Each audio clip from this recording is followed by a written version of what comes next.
Hey, good morning everybody. This is Dave, N9VFR. I'm setting up here for a POTA activation.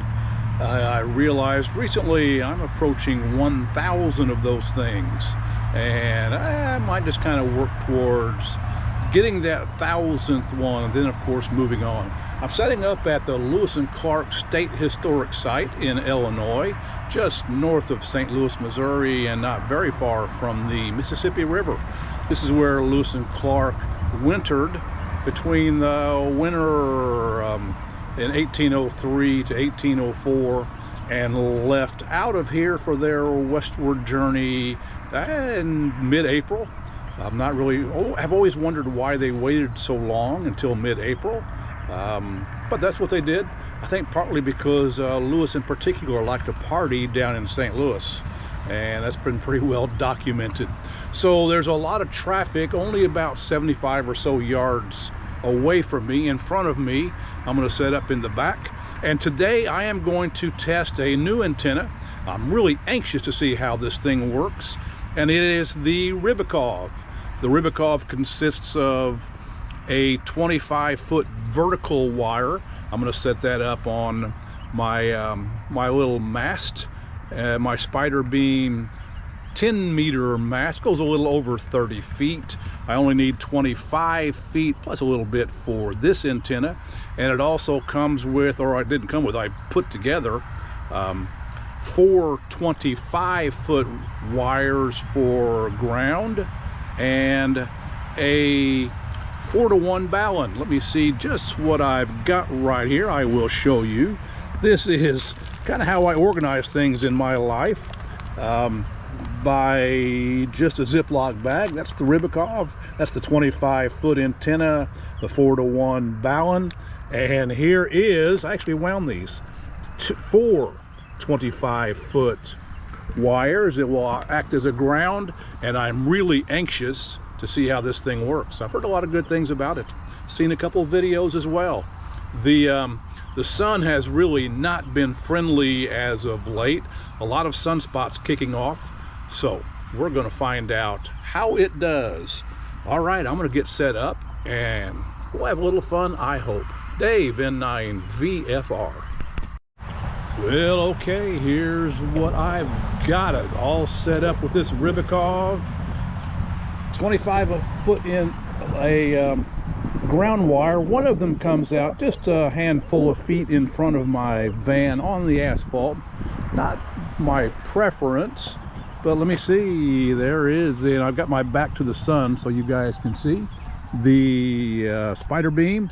Not quite all the way. Here's a little bit of a mess of the configuration. Over here you see the 4 ground wires, one going that way, one the opposite direction, one going that way, and one the opposite direction. And the 25-foot wire, my setup over here in the pavilion. The sun is just still coming up. It is not yet 8 a.m. and I don't know. I'm hearing a station. I think I'm going to try to give him a call. Sorry for the bouncing around. Seems to be a fairly busy waterfall on the 7300. Give me just a moment. A lot of familiar names on there. Kilo Delta 8, Oscar Bravo Alpha. We shall see what happens. We type it in, Oscar Bravo Alpha. We'll see.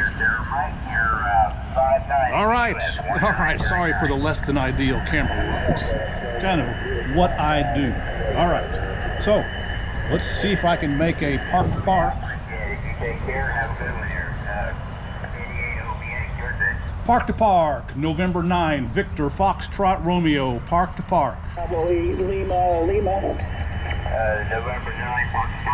November 9, Victor Foxtrot Romeo, testing out a new Rybakov antenna in your 5.9 here in Illinois. Roger. That's coming in just fine there. I'm just kind of testing out. I built a coil, a loading coil for my 25-foot how about that? To get on to 40 meters. So, yeah, we're in both in test mode there this morning. So, seems to be working there. You're coming in here 5.9 in the U.S. Copy 1999, and you're 5-9 to my 2 parks, US 9989, that is 9989, and also US 4572, 4572, roger all. Roger, roger. Okay, US 19. That's Kenneth. All right, Ken. 89. I got All right. Hey, yeah. the Rybakov lives.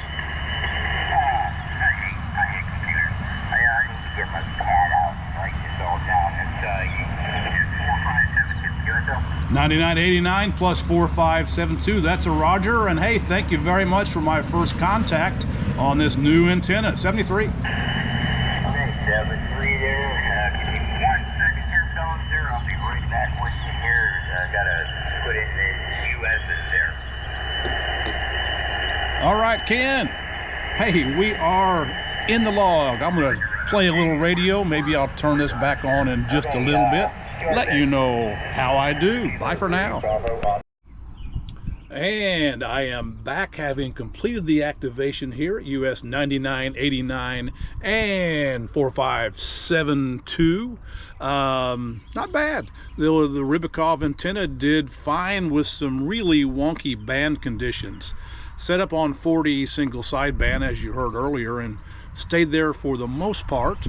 I don't know, I got almost 2 dozen in the log there, and then went up to 20 meter single sideband, and it's pretty early. It's just after 8 o'clock in the morning here, and again the sunspots are acting up that always do some questionable things on the band. So I made maybe 4 contacts there, tried calling CQ. I found a spot to set up, and maybe 1 or 2 called, not a whole lot, but the again, the bands, I think the antenna did fine. I'm kind of impressed with it. And one thing I like to do whenever I come out to a park is have at least 3s. I go by kind of a rule of 3s. I want to have at least 3 different antennas. And in this case, I have the Rybakov, I have my other little, my Albatross 1, and I have some Wolf River coils with the 17-foot chameleon antenna. Actually, I also have a 40-meter little coil that a friend made. So I actually have 4 antennas, and I like to be able to use 3 different modes. Single sideband, I can obviously talk. I had hoped to do some CW here, a little bit of Morse code. There really wasn't anything on, and really wasn't able to hear very much there. Thought about calling CQ, but I was kind of not going to be here that long. And I also had hoped to do some FT8 here. However, what I found was that my computer, it needs to do a codec for the speakers, and it could not find either receive or transmit codec. So I'll have to work with that. But I'm going to call this a successful activation, successful test of the Rybakov antenna. And that's going to do it for me today in 9 VFR.